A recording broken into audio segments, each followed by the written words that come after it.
भारत को एक कृषि प्रधान देश कहा जा, जिसमें 15 से 14 करोड़ के लगभग कुल किसान हैं और इनमें से भी 85% किसान ऐसे हैं जिनके दौरे 15 से 20 बीघे ज़मीन है।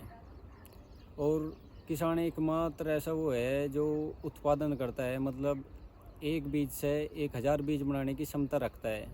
और कोई कितना भी बड़ा उद्योग हो, कितनी भी बड़ी फैक्ट्री हो, वो मोल्डिंग तो कर सके पर वो उत्पादन नहीं कर सकती।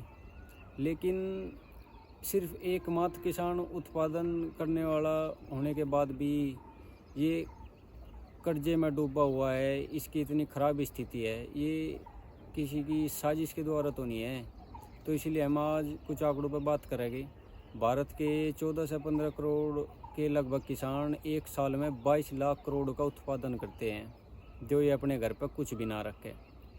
दूसरा, जो सरकार इन्हें फर्टिलाइज़र पर सब्सिडी देती है, उसके हिसाब से ये एक साल में 4.5 लाख करोड़ का फर्टिलाइज़र इस्तेमाल करते हैं और 3.25 लाख करोड़ ऑन रिकॉर्ड और ऑफ रिकॉर्ड 8 लाख करोड़ का पेस्टिसाइड का इस्तेमाल। मशीनरी और डीजल का खर्च जोड़ के एक साल का खर्च 15 लाख करोड़ के करीब बैठ जाता है। तो फिर बचे 7 लाख करोड़। 7 लाख करोड़ को जो 14 करोड़ किसानों में बांटा जाता हो, प्रति व्यक्ति करीब 27 से 28 हज़ार के करीब आता है।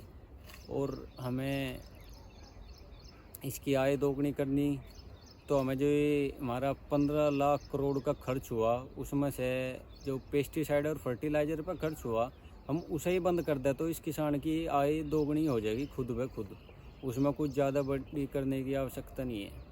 लेकिन जो वे उन फर्टिलाइज़र और पेस्टिसाइड कंपनी के मालिक है, कभी भी आपको ये नहीं बताने की कि आप हमारी बिना दवाई या बिना पेस्टिसाइड के भी अपनी फसल कर सको, क्योंकि जो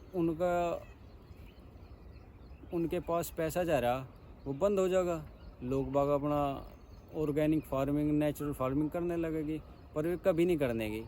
कुछ लोग ये भी कहेंगे कि ऑर्गेनिक फार्मिंग, नेचुरल फार्मिंग संभव नहीं है। हम सन 1700 के करीब जाते हैं, इतिहास पर नज़र डालते हैं थोड़ी सी, तो सन 1700 में भारत पूरी दुनिया की सबसे बड़ी अर्थव्यवस्था थी।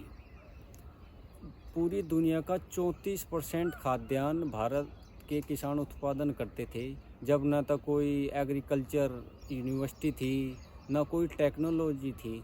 तो ये कैसे संभव था फिर? जय हिंद, जय भारत, जय जोहार।